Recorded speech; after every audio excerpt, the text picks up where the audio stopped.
Príjemný dobrý deň, vítam vás pri ďalšom československom AWS webinári.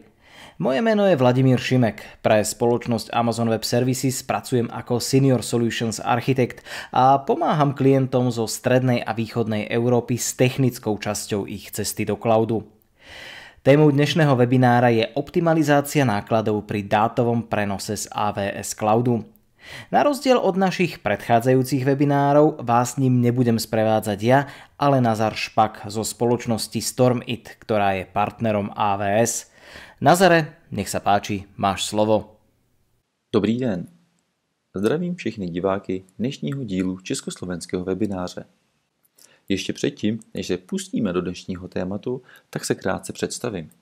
Jmenuji se Nazar a mám za sebou skoro 12 let v IT, ale především 4,5 roku přímo v AWS, kde jsem pomáhal zákazníkům z evropských zemí s adopcí AWS Cloudu a společně s Vladimírem Šimkem jsme začali s myšlenkou YouTube kanálu pro Česko a Slovensko. V AWS už sice nejsem, jelikož jsem součástí týmu ve StormIT, ale i nadále zůstávám blízko AWS a ve StormITu vedu divizi zabývající se AWS Cloudem. S dnešním tématem a prezentací mi bude pomáhat můj kolega Tomáš. Tomáš má bohaté zkušenosti s AWS Cloudem, je držitelem několika certifikací od AWS a při návrhu architektury se hodně zaměřuje na využití nativních serverless služeb. Úvodem několik základních informací. Prezentace bude trvat přibližně 45 minut, jak už je zvykem, slajdy budou v angličtině, ale mluvené slovo v češtině. Následně po odvysílání webináře umístíme jeho záznam na YouTube a samotnou prezentaci na SlideShare. Pokud během prezentace vzniknou otázky, tak prosím neváhejte a ptejte se prostřednictvím chatu a my odpovíme rovnou během prezentace nebo po odvysílání e-mailem. Pojďme se podívat, co nás dnes čeká a nemine. Dnes budeme mluvit na téma, jakým způsobem optimalizovat přenos dat z AWS a zároveň snížit náklady s ním spojené. Nejdříve si povíme něco málo obecně o přenosu dat v AWS-ku, abychom mohli lépe porozumět problematiky s tím spojené. Následně přistoupíme k první z možností optimalizace, a to je využití AWS Direct Connectu. Pro jaké případy je to ideální řešení a jaké výhody poskytuje. Další na řadě je CloudFront. Co to vlastně je a proč si myslíme, že CloudFront by měl být součástí každého projektu na AWS-ku? No a nakonec máme připravenou i malou ukázku toho, jak jednoduché je spuštění nebo nastavení CloudFrontu a jak efektivní je to služba. Co je to Data Transfer Out, neboli DTO? Když někdo začne používat AWS Cloud, tak musí počítat s tím, že se za přenos dat v rámci AWS mezi availability zónami nebo regiony a posílání dat ven z AWS do internetu mu bude naúčtován poplatek za datový přenos. Logika je celkem jednoduchá. Zákazník AWS si nemusí kupovat a udržovat síťové kabely, switche, routery a další síťové prvky, jako ve vlastním datovém centru nebo housingu. Jelikož to vše za něho udělá AWS. Ale výměnou si AWS naúčtuje poplatek. Poplatek se účtuje vždy za gigabyte dat, ale výše tohoto poplatku se mění v souvislosti na typu přenosu a jakým směrem putuje. Zde na tomto diagramu, který jsme vytvořili pro přehlednost pro naše zákazníky, když jim pomáháme porozumět poplatkům za přenos dat a správně nastavit komunikaci mezi jednotlivými prvky v rámci AWS. Máme zde základní informace o tom, jaká je výše poplatku a za jaké přenosy. My se dnes zamíříme na tuto část. Data, která opouští AWS. Jelikož je to nejdražší položka a často tato položka naprosto zničí business case na spuštění projektu v AWS Cloudu nebo případnou migraci do AWS. Přitom pokud se od samotného začátku počítá s větším přenosem dat mimo AWS, tak máme několik možností, jak tyto náklady minimalizovat a přitom ještě dosáhnout lepšího výkonu a zabezpečení.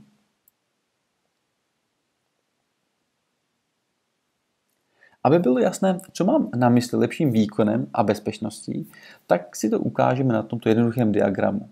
Jaké jsou vlastně hrozby a jakou cestu musí data projít během komunikace. Vlevo máme AWS Cloud a vpravo on-prem korporátní datové centrum. V okamžiku, kdy data opustí datové centrum, tak cesta vede větším počtem sítí a vystavujeme se riziku možného zdržení, přerušení nebo dokonce bezpečnostnímu riziku. A to samé, když data posíláme ven z AWS Cloudu zpět do datového centra. No a s obojím nám dokáže pomoci služba AWS Direct Connect. Co je to Direct Connect? Stručně řečeno, je to dedikované připojení do AWS Cloudu, což umožňuje zákazníkům využít globální páteřní sítě AWS a vyhnout se veřejnému internetu. AWS má rozmístěné vstupy nebo takzvané DX locations po celém světě. Pro nás asi jsou nejzajímavější CE Call v Praze a Intexion ve Vídni.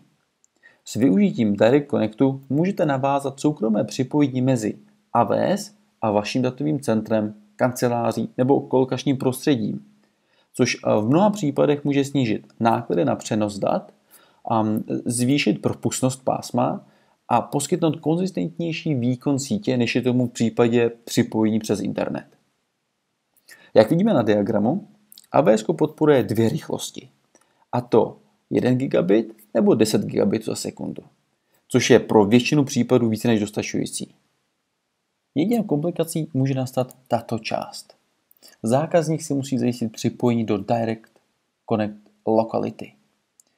Tedy pokud tam nemá žádné vybavení, to znamená v případě CE Calla, pokud tam nemáte vybavení, tak můžete zajistit připojení do CE Calla a následně zajistit Cross Connect. Takže tato část je vždy starostí zákazníka. My Stormit jako partner AWS zajišťujeme pro naše zákazníky end-to-end řešení a propojení stávající lokality s AWS Cloudem. Takže pro vás jako pro zákazníka to může vypadat takto. Na jedné straně spravujete router a v AWS držíte virtual interface, kam můžete posílat data. Jaké jsou výhody AWS Direct Connectu? Tak tou základní výhodou je stabilita. Jakož se jedná o dedikované připojení, díky kterému se dokážete vyhnout veřejnému internetu a zamezit tak nečekaným výpadkům a zdržením. Můžete si vybrat, jaká data a jakým způsobem chcete posílat. Část dat pro interní potřeby posíláte přímo do vašeho datového centra nebo hostingu. Další výhodou je pružnost. Pružnost z toho důvodu, že je možné kapacitu navýšit nebo snížit, nebo dokonce i ukončit to připojení, pokud ho nepotřebujete. No a dokonce prostřednictvím AWS partnerů je možné zajistit i přenosovou rychlost pod 1 gigabit za sekundu, pokud ho nevyužijete, jelikož na tom ještě trošku ušetříte. A k tomu se dostáváme k dalšímu bodu.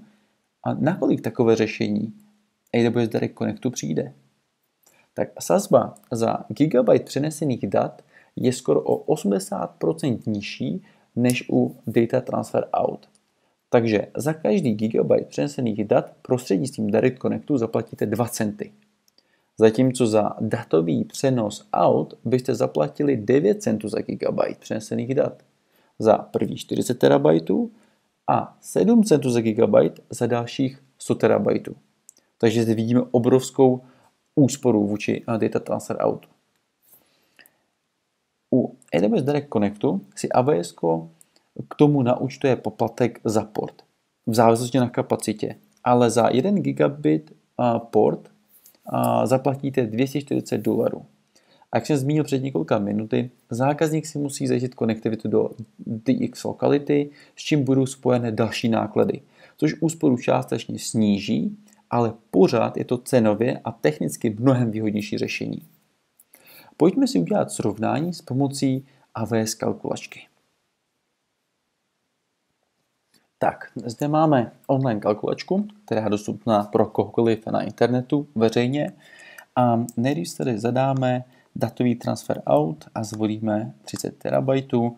30 terabajtů z toho důvodu, protože to není ani hodně, ani málo, ale poskytne nám to relativně pěkné srovnání, abychom si mohli udělat obrázek, kolik vlastně bude stát takový objem dat, když budeme posílat ven z AWS napřímo, anebo prostřednictvím AWS a Direct Connectu.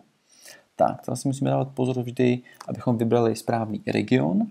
nás tady zvolíme dedikované připojení, necháme 1 gigabit za sekundu jako tu nejnižší základní výchozí variantu.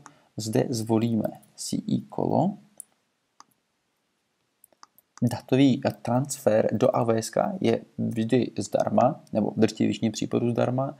Tam můžeme dáme jakoukoliv chceme hodnotu a zde přidáme 30 terabajtů měsíčně. Tak, půjdeme na souhrn, dáme pryč a free tier usage, aby se nám to nepletlo.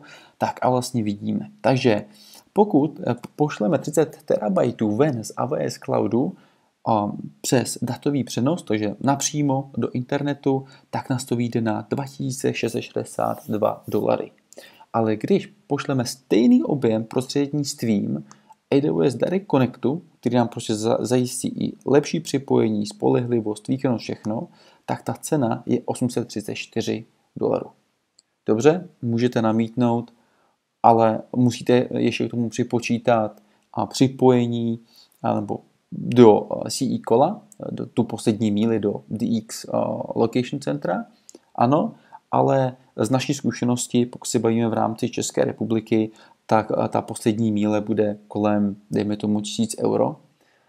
Takže pořád je tady minimálně $1000 úspora na tomto datovém přenosu. A v okamžiku, kdy vy budete přenášet takovýto objem dat a pravidelně, tak ta úspora třeba za měsíc a za rok neskutečně naroste.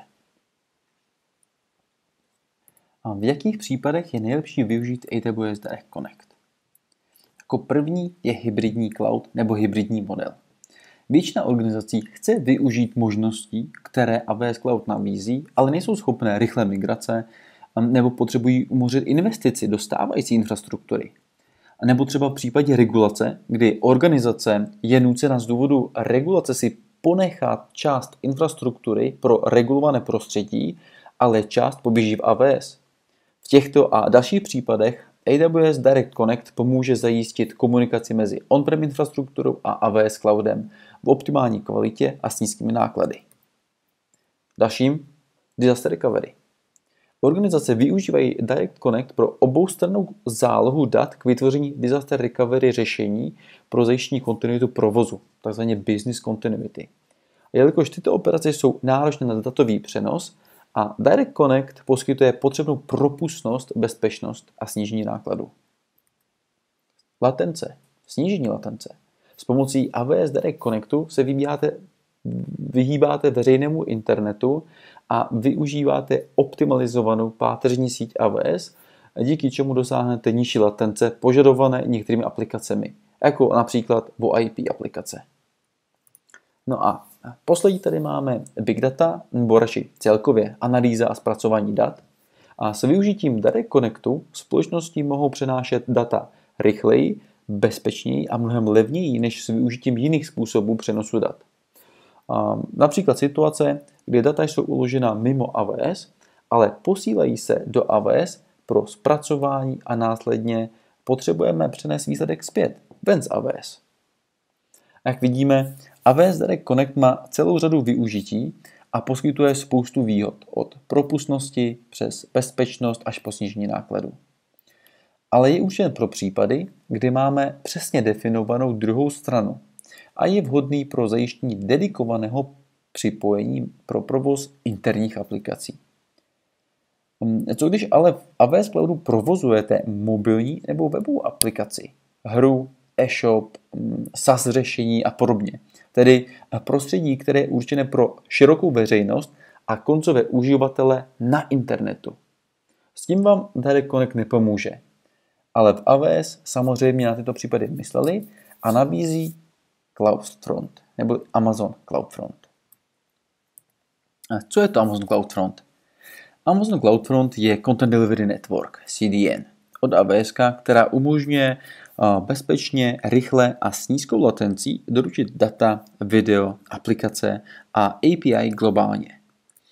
CloudFront je součástí globální infrastruktury AWS a je úzce integrován s AWS Shield, který chrání před DDoS útoky a dalšími službami od AWS, jako jsou AWS WAF, S3, Elastic Load Balancer nebo EC2.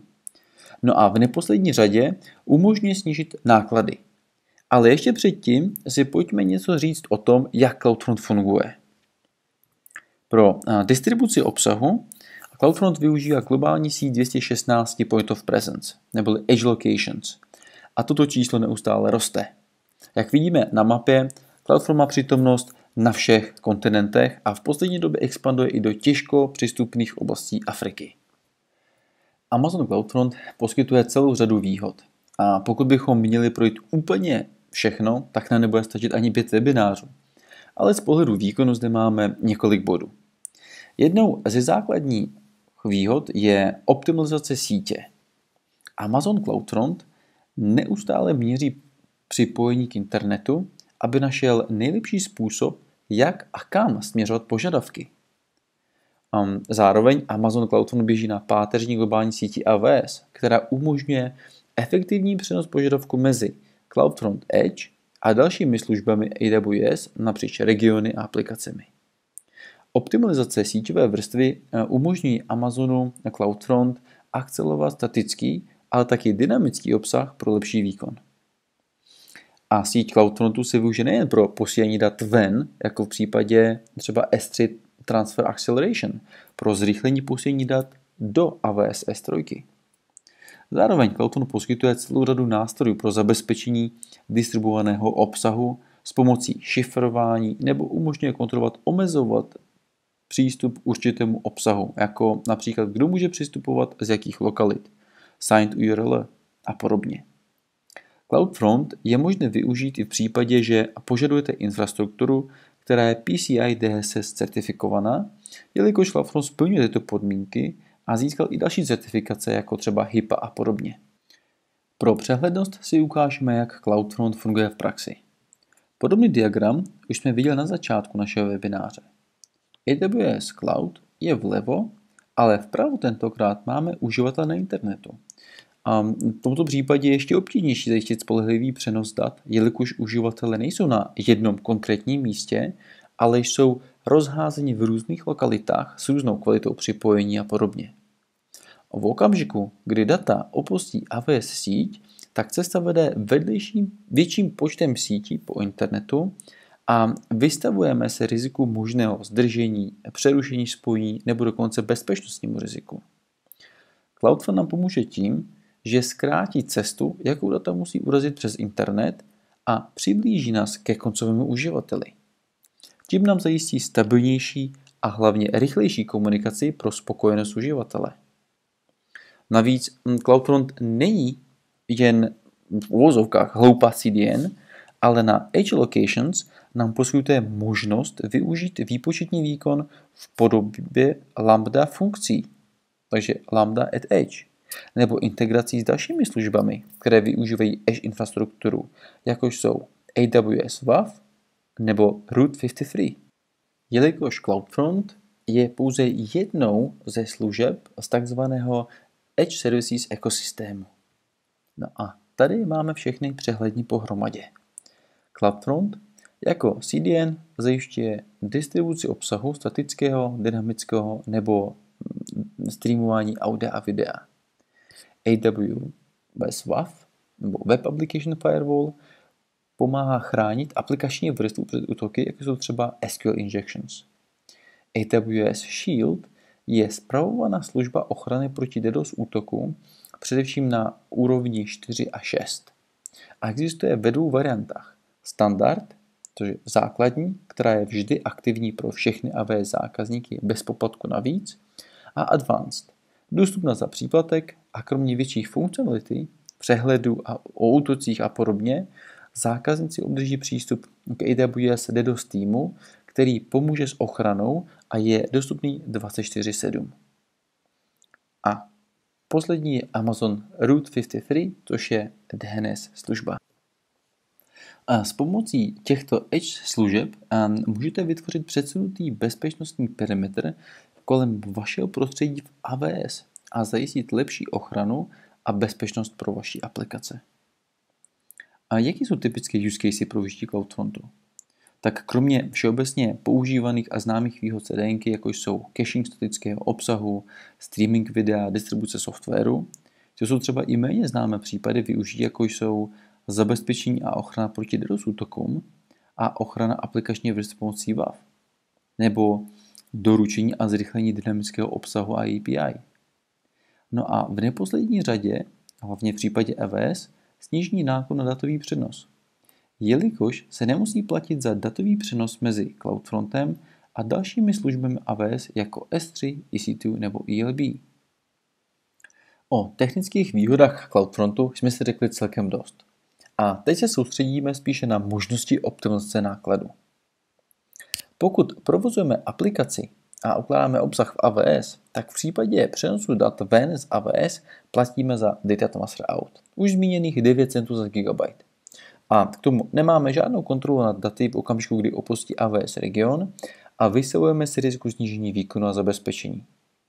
A častým řešením je využít CDN službu třetí strany a tím částečně vyřešíme potíž s výkonem. Ale v takové chvíli platíme dvakrát. Za prvé za datový přenos ven z AWS k CDN poskytovateli a po druhé za služby poskytovatele CDN třetí strany. Takže toto není ideální řešení z pohledu snížení nákladu. A v okamžiku, kdy ale mezi AWS regionem a uživatelem umístíme CloudFront, tak jsme blíže ke koncovým uživatelům na internetu, máme lepší kontrolu a přehled o přesunech dat, jelikož se pohybujeme především v rámci páteřní sítě AWS, a zároveň šetříme náklady za datový přenos, jelikož komunikace mezi AWS regionem a CloudFrontem je zdarma. A za přenos dat z CloudFrontu platíme méně, jelikož sazba je nižší. Pokud zvažujete nasazení CDN řešení, Web Application Firewallu nebo vaším cílem je čistě snížení nákladů za datový přenos ven z AWS do internetu, tak CloudFront je jednoznačnou volbou, zvláště v případě, kdy už AWS využíváte. Začít využívat CloudFront může kdokoliv, kdo má AWS účet. A AWS nabízí free tier, a to po dobu 12 měsíců v objemu 50 GB přenosu a 2 miliony požadavků za měsíc zdarma. To znamená, že za tento objem neplatíte po dobu 12 měsíců. Vše, co je nad rámec free tieru nebo po jeho vyčerpání, vám bude účtovat dle on-demand sazby za přenos data dle regionu. Jako i u ostatních služeb AWS zveřejňuje ceny za CloudFront na svých webových stránkách. Pro zákazníky, kteří mají větší objem přenesených dat a jsou schopni se zavázat, AWS nabízí reserved capacity, kdy se zákazník zaváže k určité výši přenosu dat a odměnou mu AWS nabídne lepší sazby, než jsou on demand. Je to vlastně taková obdoba reserved instancí pro datový přenos. Jelikož sazba za přenesené data prostřednictvím CloudFrontu liší v závislosti na lokalitě Edge Location, zákazník si může vybrat, jaké lokality chce aktivovat a využít jenom ty s nižší sazbou kvůli cenové optimalizaci. Pro někoho, kdo nemá s CloudFrontem zkušenosti, může jeho cenotvorba připadat příliš složitá, ale ve skutečnosti to tak není. Pokud potřebujete poradit, tak se můžete obrátit na nás, konkrétně na mě, nebo na váš kontakt v rámci AWS. A my vám rádi vše individuálně vysvětlíme a pomůžeme odhadnout měsíční náklady. Teď je na řadě krátká ukázka toho, jak jednoduché je vytvoření CloudFront distribuce a jaké zlepšení výkonu může poskytnout. Tak, prosím Tomáši, máš slovo. V praktické ukázce se zaměříme na to, jak je možné s pomocí Amazon CloudFront provozovat webovou aplikaci bez nutnosti správy webových serverů a využití load balancerů. Ve většině případů se dnešní webové stránky skládají pouze ze statického obsahu, jako jsou například HTML soubory, kaskádové styly a JavaScript soubory. Jako příklad uvedu populární framework React.js, který slouží pro vytváření tzv. Single Page Applications. Většina těchto aplikací je provozována na webových serverech. Přestože nastavení těchto serverů není nějak náročné, má tento přístup řadu nevýhod. Například je nutné software, který běží na těchto serverech, pravidelně aktualizovat, hlavně z pohledu různých bezpečnostních chyb, které se v průběhu času objevují.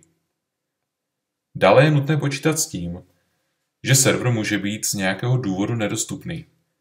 Takže ani naše aplikace není dostupná, nebo je nutné provozovat minimálně 2 webové servery, popřípadě je možné využití konceptu autoscalingu.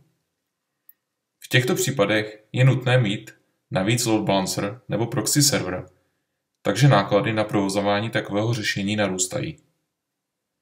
Navíc takové řešení je provozováno v konkrétním regionu, například Irsko v rámci Evropské unie, a přístup z uživatelů z jiných míst bývá na úkor zhoršení latence. Služby, které v příkladu použijeme, jsou AWS CloudFormation, Amazon Simple Storage Service, zkráceně Amazon S3, a Content Delivery Network Amazon CloudFront. AWS CloudFormation nám umožní automatizovat vytváření celé infrastruktury pomocí templatey ve formě YAML souboru. Tento soubor může být následně uložen pomocí verzovacích nástrojů, takže je možné mít celou infrastrukturu verzovanou a plně pod kontrolou. Amazon S3 je v příkladu použit k uložení skutečného obsahu webové stránky, HTML soubory, obrázky, kaskádové styly a podobně. V terminologii Amazon CloudFront nám bude Amazon S3 sloužit jako origin. Amazon CloudFront nám slouží k samotné distribuci tohoto obsahu a pro urychlení načítání této aplikace díky Edge Locations, které jsou umístěny po celém světě. Služby, které v příkladu nevyužijeme, ale je dobré v tomto kontextu zmínit, jsou Amazon Route 53 a AWS Certificate Manager. Ve většině případů je požadavek na to mít nějakou custom doménu a k tomu nám může sloužit DNS služba Route 53. Pokud je navíc požadavek na provozování zabezpečené komunikace pomocí HTTPS protokolu, tak můžeme využít AWS Certificate Manager pro správu certifikátů potřebných pro zabezpečenou komunikaci. Na dalším slajdu vidíme schematicky znázorněno, jak budou jednotlivé služby využity a také jak budou uživatelé naší webové aplikace obslouženi. Při prvním požadavku na zobrazení webové stránky bude uživatel odkázán na nejbližší Edge Location, popřípadě Edge Location dle nastavení CloudFront distribuce, která zajistí načtení požadovaných souborů z Amazon S3. Při opětovném požadavku ze stejné lokality bude již vrácen obsah uložený v Edge Location, který byl načtený při předchozím požadavku. Po krátkém představení toho, co budeme příkladu ukazovat, se již můžeme přepnout do AWS Management Console. Po přihlášení do AWS Management Console vidíme v horní části nejčastěji používané služby a pod tím seznam všech služeb, který má dané uživatel k dispozici. Můžeme také využít vyhledávacího dialogu k tomu, aby jsme našli službu, kterou potřebujeme. My začneme tím, že si otevřeme službu CloudFormation a budeme vytvářet stack. Stack reprezentuje to, jaké služby se budou v rámci naší templatey vytvářet. Takže dáme vytvořit stack. Já už mám templateu připravenou u sebe na disku, takže začnu tím, že vyberu soubor s templatou. Vidíme, že templata se nahrála do S3 a dám dále. Nejprve je nutné zadat název celého stacku.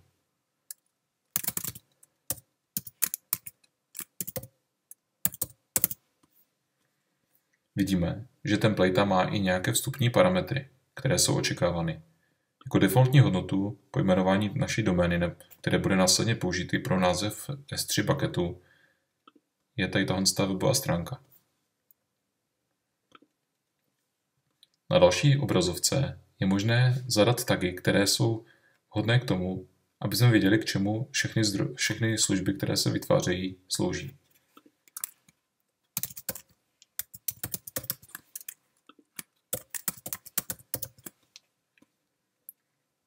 Tady dále vidíme další různé parametry. Dáme Next. Tady vidíme review toho, co se bude dělat. Takže odkaz na templateu, jaký budou vstupní parametry, jaké jsou zadané tagy a další věci. Nyní můžeme dát vytvořit stack. vidíme, že vytváření není možné v tuhle chvíli bez odškrtnutí Capability Auto Expand. To je z toho důvodu, že ve stacku jsou použité nějaké dynamické funkce, které využívají další povolení. Nyní už vidíme, že vytváření je v progresu. Je možné se podívat na templateu toho stacku, tak jak jsme ji nahráli do S3. Tady vidíte, že template má nějakou svoji hlavičku, kde je udána verze. Potom vidíme nějaké vstupní parametry templatey a následně resursy, které se budou v rámci toho vytvářet. Takže je tady náš S3 bucket a je tady naše CloudFront distribuce. Dále je možné se podívat na události při vytváření.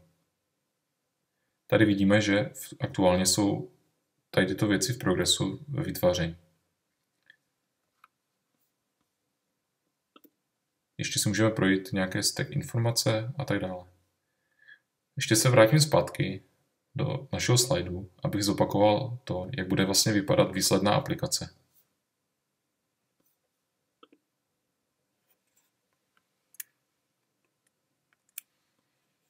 Takže vidíme, že se vlastně vytvoří nějaká Amazon CloudFront distribuce a na pozadí bude S3 bucket, ve kterém bude uložena samotná webová stránka.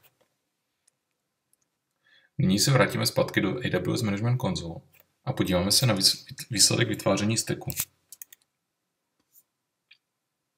Tady vidíme, že status je complete. Můžeme se podívat, jaké resursy byly vytvořené. Takže máme tady S3 bucket, máme tady nějaké policy, CloudFront distribuci, tady vidíte i nějaké fyzické ID té distribuce a další potřebné věci. Ještě stojí za zmínku outputs tady v CloudFormation, kde jsou vlastně hodnoty, které si necháváte v templatě vypsat. Já například jsem si nechal vypsat vlastně identifikaci to doménové jméno té distribuce, která se vytvářela, abych jim následně mohl testovat. Ale ještě než se k tomu dostaneme, tak je potřeba nahrát content do S3, aby bylo co zobrazit. Já jsem si tady připravil skript, který mi uploadne vybudovanou Reacti aplikaci přímo do S3 bucketu, který jsme vytvářeli v našem stacku. Takže příkaz potvrdím. Tady ze složky web build, kde jsou vybudované resursy, se vše nahraje do S3. Tak, teď už je to nahrané, takže si můžeme pojat na obsah ve strojce. Takže vrátíme se zpátky do úvodní části konzole, dáme službu S3. Tady následně vidíme seznam S3 bucketu, je tady ten náš. A teď vidíme obsah naší webové stránky, který se tam nahrál. S3 bucket jsem vytvářel v templatě s parametrem static website hosting, abych vám mohl ukázat, že je možné provozovat webovou aplikaci i přímo z S3 bucketu bez CloudFront distribuce. A aby jsme následně mohli ověřit, jak je to vlastně s latencí jednotlivých přístupů a s performance. Takže když se podíváme, tak tady je endpoint. Můžeme se podívat, jestli už to vše funguje. Ano, a tady vidíte demo naší aplikace. Takže tohle je přímo ze S3. Ještě se vrátíme zpátky do našeho stacku a zkusíme otevřít i naši distribuci. Tak, tady je endpoint naší CloudFront distribuce, kterou jsme vytvořili. Když to otevřeme, tak vidíme stejný obsah. Takže v tuhle chvíli už je to plně funkční. Vrátím se zpátky. Tady vidíte, že nám CloudFront vygeneroval nějaké doménové jméno. Pokud samozřejmě bychom chtěli použít jiné, nějaké custom, tak jak jsem zmiňoval už dříve, tak můžeme použít službu Route 53 a pro danou distribuci nadefinovat doménové jméno podle potřeby. Na závěr naší ukázky se podíváme ještě na to, jak si tyto dva přístupy vedou v porovnání s performance. Jedná se teda o porovnání performance obsluhy webové aplikace přímo ze S3 versus naší CloudFront distribuce. Takže nejprve se vrátím zpátky do S3, abych si skopíroval URL. Tak, otevřu náš bucket, podívám se na static web hosting, vezmu si endpoint a vložím ho do toolu, který otestuje performance. Vlastně přistoupí na ten endpoint z několika různých lokalit na zemi a ověří, jak je to z pohledu přístupu na tyto stránky.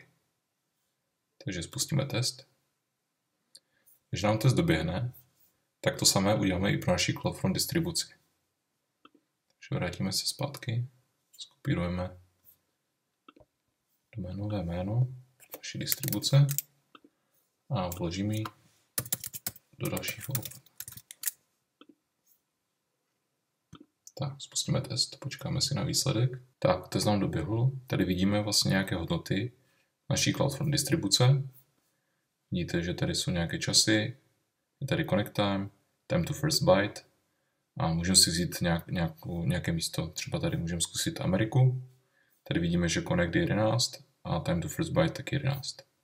Tak, teď se přepneme do druhého okna, kde je výsledek naší S3, z našeho S3 testu.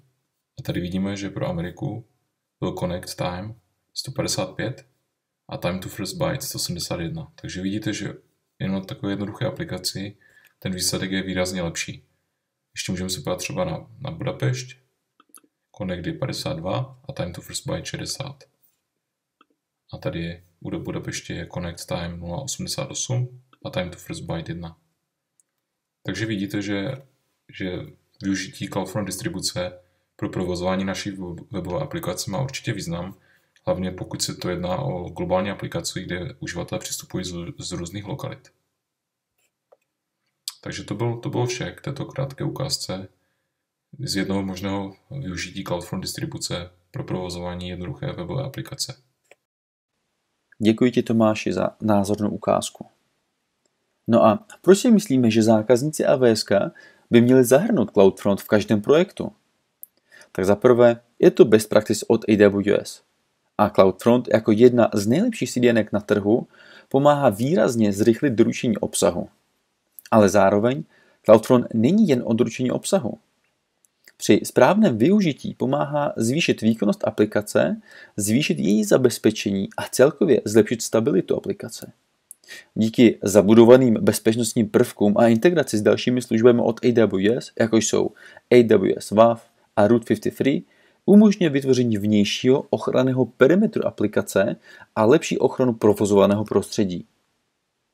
Jelikož CloudFront využívá privátní globální síť AWS a minimalizuje provoz na veřejném internetu, tak tím zrychluje aplikační vrstvu, snižuje latenci a poskytuje možnost využít Lambdu at Edge blíže ke koncovým uživatelům.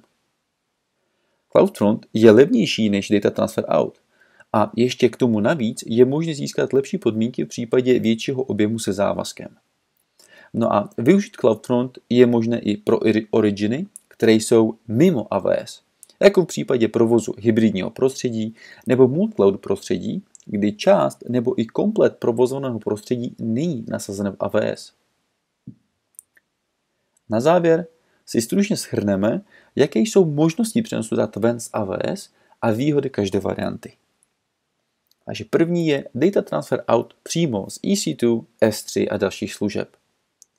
Tady je celkem složité najít nějaké jiné výhody, kromě rychlosti a jednoduchosti nasazení. Zároveň je to ale i nejdražší možností přesunu dat ven z AWS a vystavujeme se riziku nepředvídatelnosti výkonu kvůli závislosti na veřejnému internetu.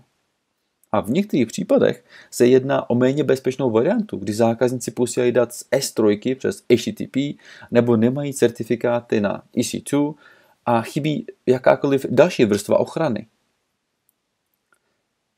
AWS Direct Connect je ideální řešení pro vytvoření dedikovaného připojení do AWS Cloudu a propojení interních aplikací nebo vytvoření hybridního prostředí. No a celkově pro případy, kde je přesně definovaná druhá strana.